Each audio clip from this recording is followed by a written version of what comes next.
Hello, this is the eagerly anticipated web admin interface video for the ZTE MC801A 5G Ethernet router. This is the one supplied by 3, so there might be some firmware customizations or restrictions applied by them. But let's dive straight in. The default IP address of the web interface is 192.168.0.1, and when you go to it, you are greeted with this page asking for the password. The password is unique and it is on the label on the very bottom of the router. Hopefully this video is going to be helpful for anyone who is trying to support somebody using this router where they don't have remote access to a computer to see the web interface and to make changes themselves. Hopefully you can use this video and the bookmarks which are in the description for each of the sections that are in the web admin interface to find what you need, see what the other person is seeing and tell them what to click on. Hopefully also useful to you if you're looking at getting this router and you want to see what its capabilities are. So let's log in now, and once we're logged in we get the initial status page, which at the top right shows what kind of connectivity we're on. In the location I'm in right now I only have 4G connectivity, so I'm not expecting 5G signal.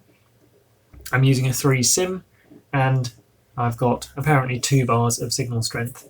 So at the top right there's a link to modify the password to log in, and there's a log out option and some other status about whether it's got a valid SIM card and whether Wi-Fi is switched on.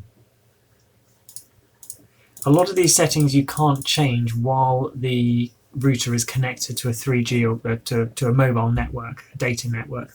So up here you can change this wireless broadband mode into cable router mode, and I guess it will use the wireless broadband or the 3G or 4G or 5G service as a backup. The other option that's interesting is it has bridge mode as well, which possibly I'll try at the end of this video. Shows you how many devices are connected. You can switch the mobile internet connection on or off, change the Wi-Fi settings and see the status and what kind of throughput you're getting as well. So if I go back to that speed test and start it again, you should see the data starts to be used over here. It's quite unusual and quite nice to have a router which gives you second by second throughput statistics, so quite pleased about that. On the rest of the page, when you scroll down, you have some status information again about signal strength, a Wi-Fi QR code,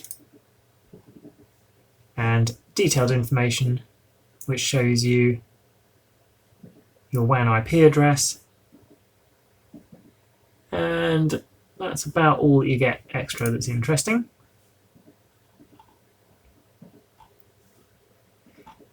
There's an option here to go to mobile, which gives you a cut down version of the pages. Not really sure why I'd use this. I presume you'd get this page if you visited it using a mobile phone rather than a computer's web browser.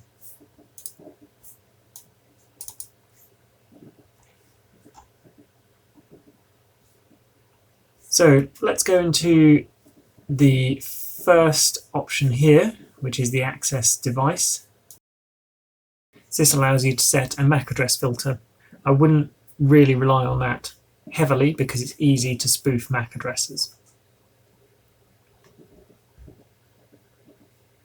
And there's not a lot you can do in here. Add stuff to the allow list and the block list, and it shows you what's currently connected and what IP address and MAC address it has.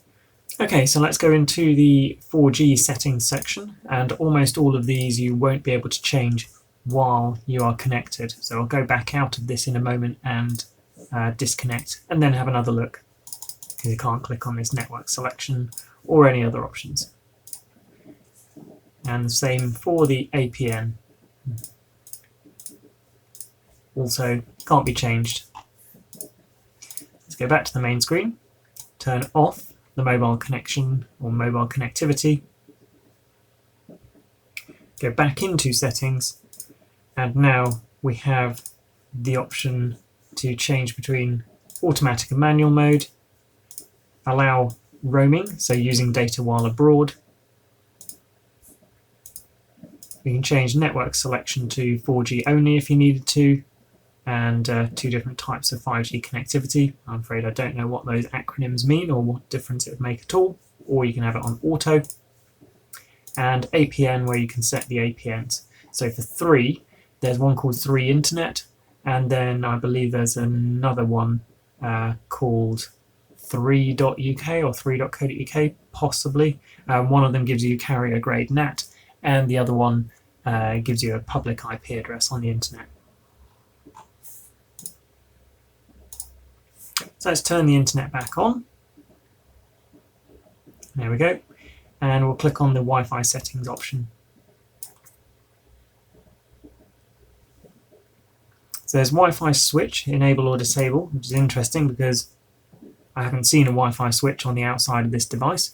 It's possible that if you long press the WPS button, it will switch off and on wireless. I haven't tried it, but maybe that's what it means. Single SSID, enabled or disabled. Generally, unless you want the ability to tell one of your devices to connect to a specific 5 GHz or the 2.4 GHz, you would normally want it to be on single SSID and let your devices decide whether to use 5 GHz or 2.4 GHz. Scrolling down, this is where you can set your wireless name and set a custom password. Wireless client devices completely isolated might be good if you're using this router in or to serve Wi-Fi to a public place. So in a cafe or something, and you didn't want the people connecting to be able to connect to other devices that connect. So somebody who has an open share on one of their laptops can't be accessed by any other person that's on your Wi-Fi. Conveniently has a guest SSID.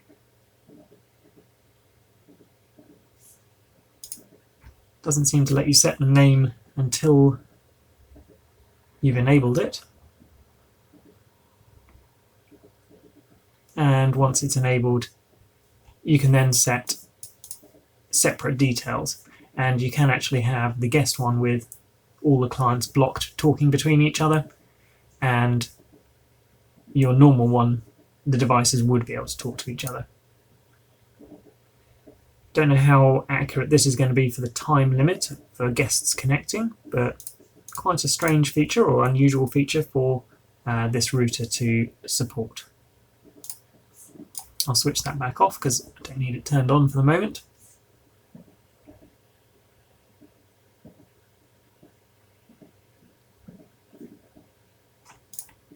WPS, which is the easier way of connecting to wireless, doesn't seem to have a default pin, but you can trigger pin mode or push button connectivity mode from the web interface rather than pressing the button on the back of the router.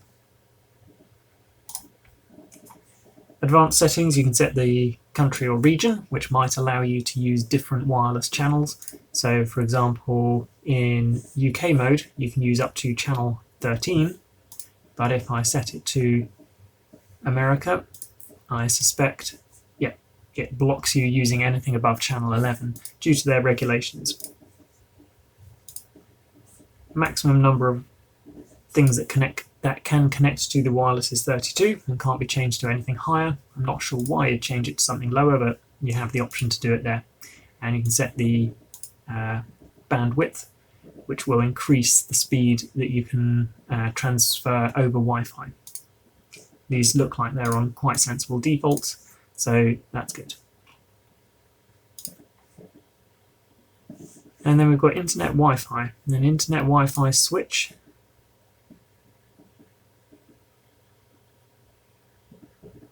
Interesting. This looks like it possibly can be a wireless client. Let's give it a go, see what it does.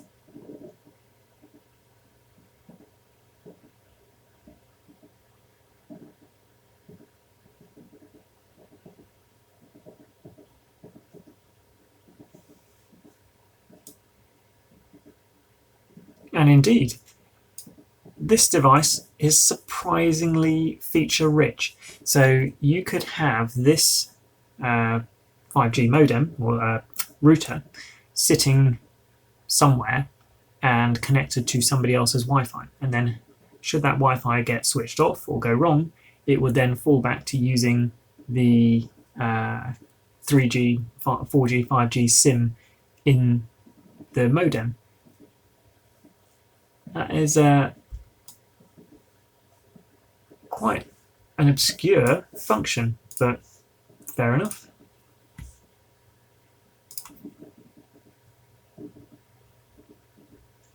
So essentially that's the reverse of hotspot mode, where it connects to something rather than or as well as allowing something to connect to it over the wireless.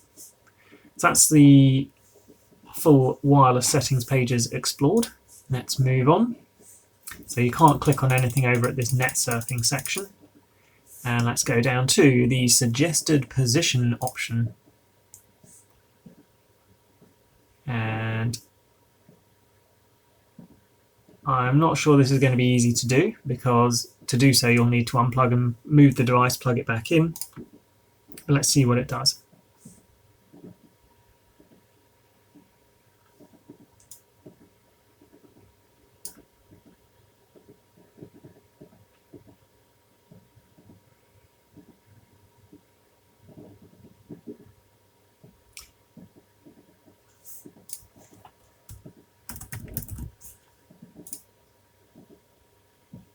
I like the wording it's used there.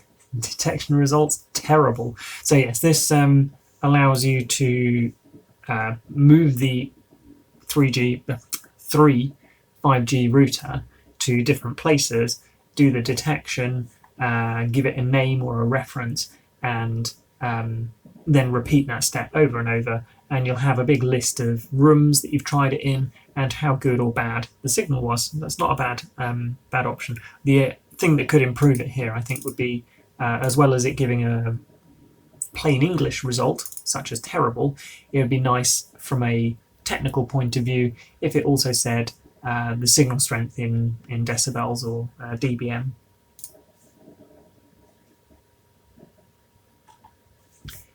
Let's go back to the main page and have a look at data usage.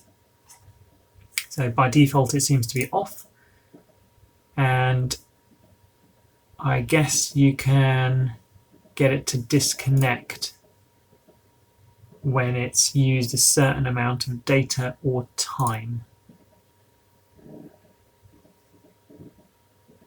But I'm not going to be able to simulate that, but that's what that screen looks like. Next one, back onto SMSs. Let me see if I can send a text message.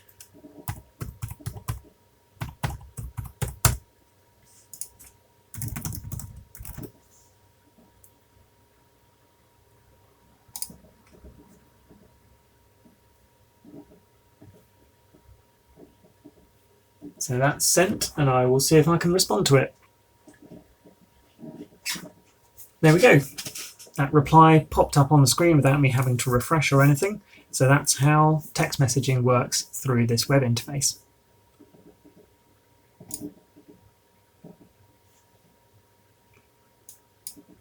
Going into the settings, you can set a message expiry, which is quite convenient if you send messages and they've got a short lifespan of information and you wanted it to time out. So if you said, oh, can you meet me later today, you could set the validity to 12 hours. If the person who you sent it to doesn't have their phone switched on, that message will just time out after 12 hours rather than being delivered to them 3 days later.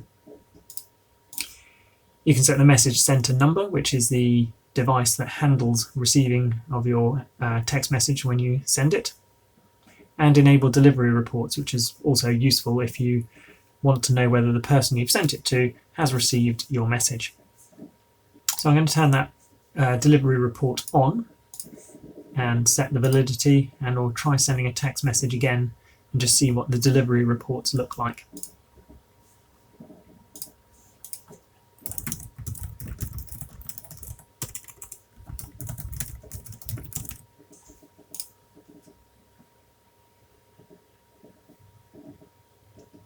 And there we go. We've got a little pop-up down here that says the SMS has been delivered to the handset that I'd sent it to. Doesn't show within the message history screen though.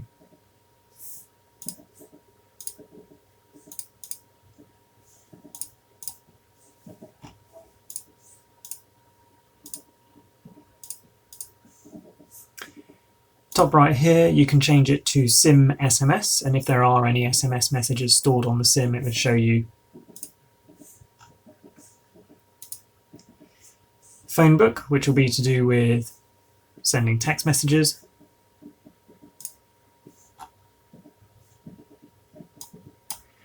Parental Control.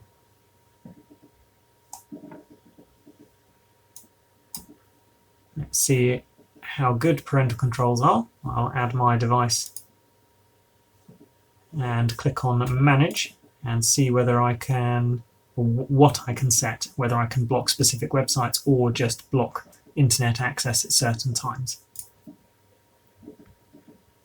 So it just looks like it's timed based internet access rather than host name or website based.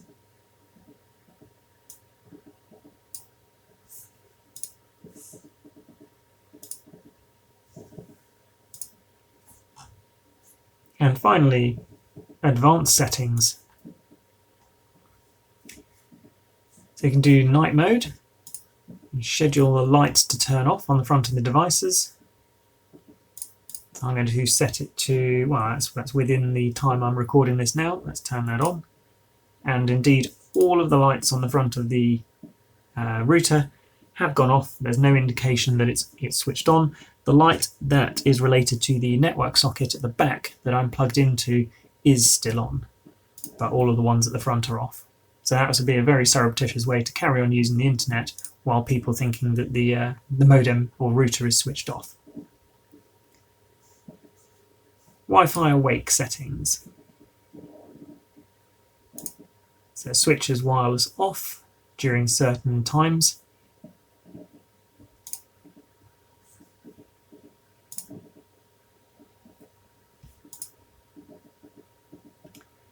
Weirdly, you can't change the LAN IP address, subnet mask and DHCP while the modem is connected, or while the 3G, 4G, 5G modem inside the router is connected. Doesn't really make much sense, but fair enough. It's not particularly difficult to go back and disconnect, change the settings, and then reconnect.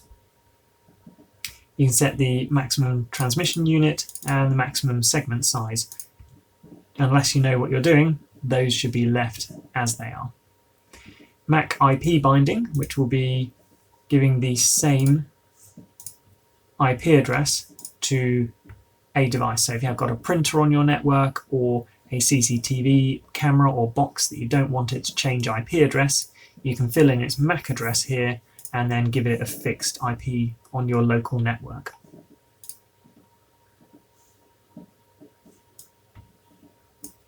Then every time it turns on, or you reboot it, or indeed the 5G ZTE router reboots or is switched off and on, that device will always get that same IP address.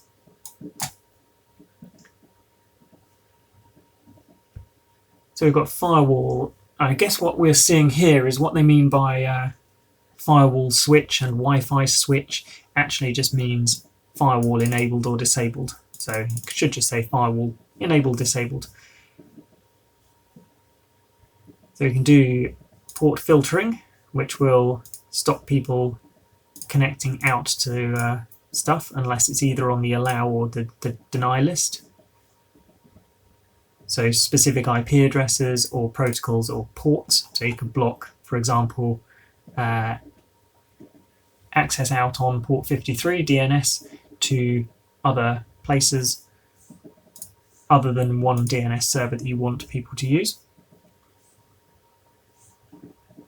Port forwarding for 3, depending on the APN that you use, you actually do get a public IP address. So port forwarding can work.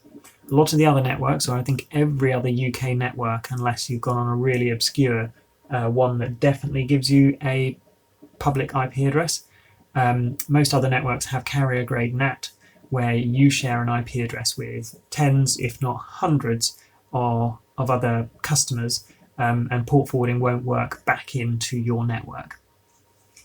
So let's fill in, for example, I have a mail server, port range 25, 25, TCP, email server. Okay, so the comment can't contain a space. And there we go, that's how you'd set up port forwarding for inbound stuff.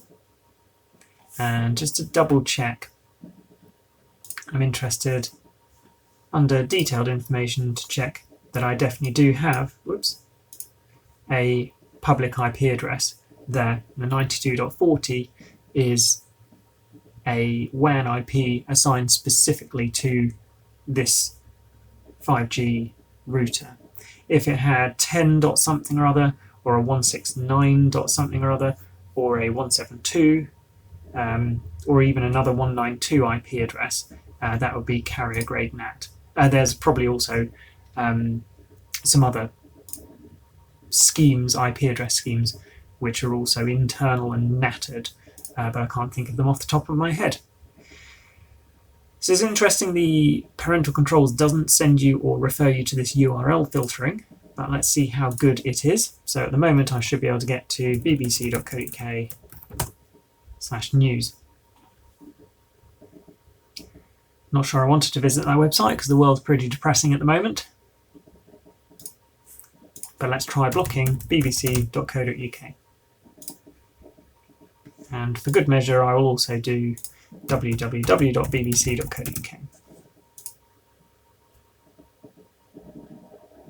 And let's try visiting it. Hasn't worked yet. I will try it in a different browser, just in case.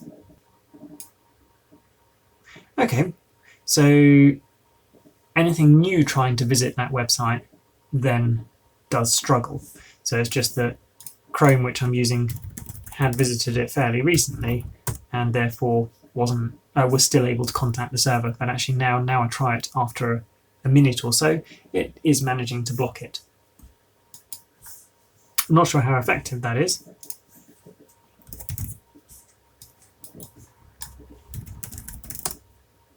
So it's definitely doing a DNS block.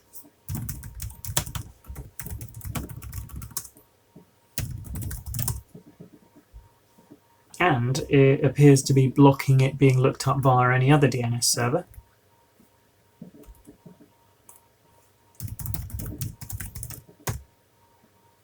So that 5G router or ZTE router is intercepting DNS requests. If you use something like DNS crypt or DNS over HTTPS, that would probably evade these blocks. And certainly a VPN would also evade those blocks. UPnP, nice to see it's disabled by default, but game consoles and some other bits of software might need UPnP enabling, especially I think some Hikvision NVRs for CCTV systems. You can turn on UPnP, which will allow those devices to set up and remove port forwardings automatically on the router.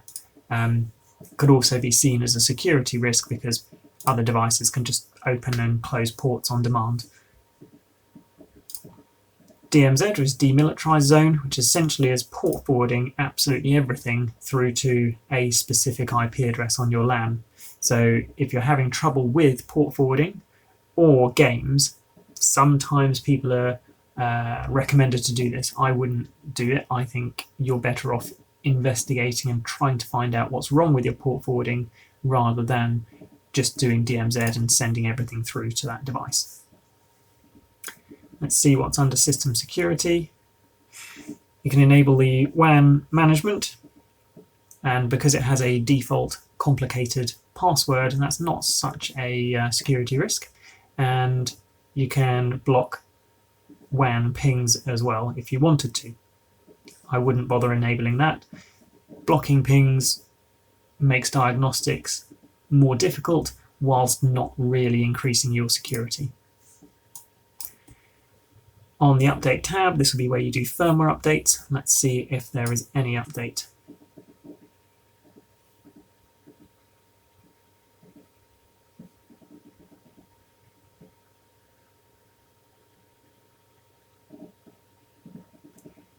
Takes a while,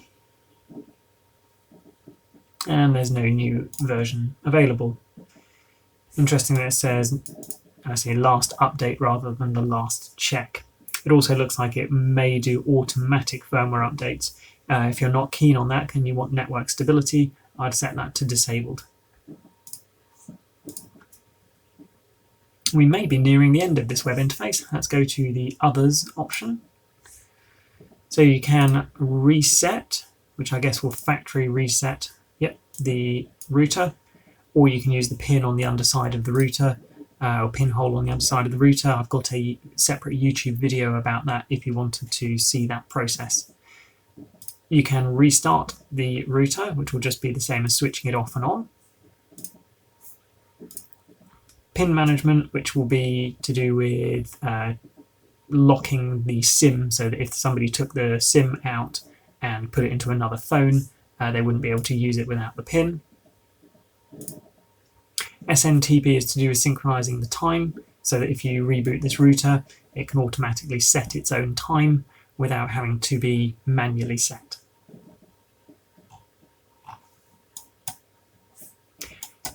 Network information shows you the cell ID and band and signal strength.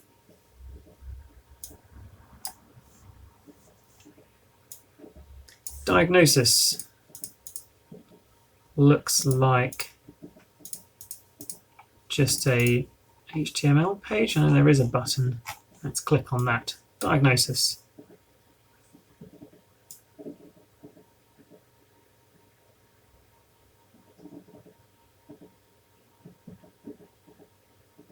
That looks like it's probably useful for the mobile network support center. So you'd go to that, you'd click on the button, and then they could say, what does it say for the sleep mode? Or what does it say for your block list or allow lists? Network tools. Let's give this a go.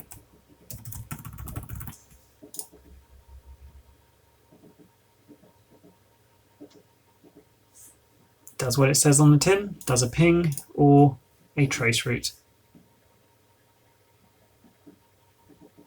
Although, I see, the traceroute appears further down on the page.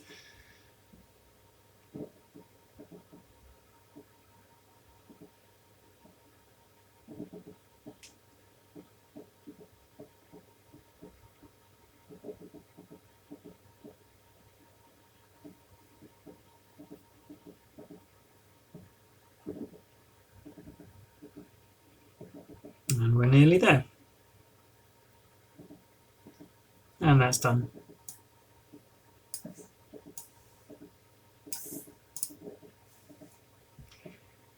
Reboot scheduling. Oh, it's on by default. Do not like that. To me, that makes me think that ZTE are not confident about the firmware or stability of their router. So it looks like every Tuesday by default at 3 AM it reboots. Ugh. I'm going to switch that off. No way do I really want that on by default. And VPN Client. That is a very good feature. So the Vodafone, Huawei, CPE or Ethernet router has this option, and it will connect to the PPTP server, L2TP server, but it will not send the traffic, no, it will not apply port forwards to the L2TP. So the reason you'd use this, I guess the primary reason you'd probably use this screen for PPTP or L2TP would be if you have a VPN provider that you want to obscure your traffic or put your traffic into another region for bypassing blocks or court orders in the UK. The other option, and a lot of people use it on all the other networks where there's carrier grade NAT, is to give yourself a public IP address, even though your mobile networks such as EE or Vodafone don't give you a public IP. The downside though on the Vodafone one is that the port forwards don't apply to the VPN. So you can have your public IP address, but actually if you set up a port forward in the web interface, it doesn't come through to the 4G or 5G router, which is mad, and presumably they'll fix it in a firmware update at some point. I don't have a VPN provider to test this with, so I don't know whether this issue exists on the ZTE router as well. And I think we may be at the end of all of the web interface. That's it. I will click through the mobile option quickly as well, but I suspect it's very much the same stuff. Wi-Fi settings. Yeah, it just looks like the same stuff, but in a different layout that might be easier.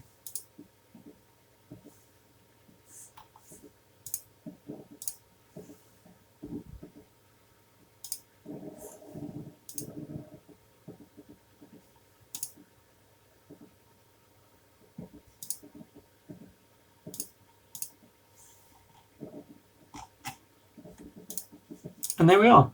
Hopefully this video has been helpful to you. If it has, it would be really helpful to me if you wouldn't mind subscribing to my YouTube channel. You don't need to have the video notifications switched on, but the subscriber numbers really do help. And if there's any other things you want to know about this router, I have a video of the outside of the device and switching it on, and also another video about factory resetting it. Those will be in the description of this video. If there are any updates or mistakes I've made in this video, those will also be mentioned either in a pinned comment or in the description of the video. Thank you very much.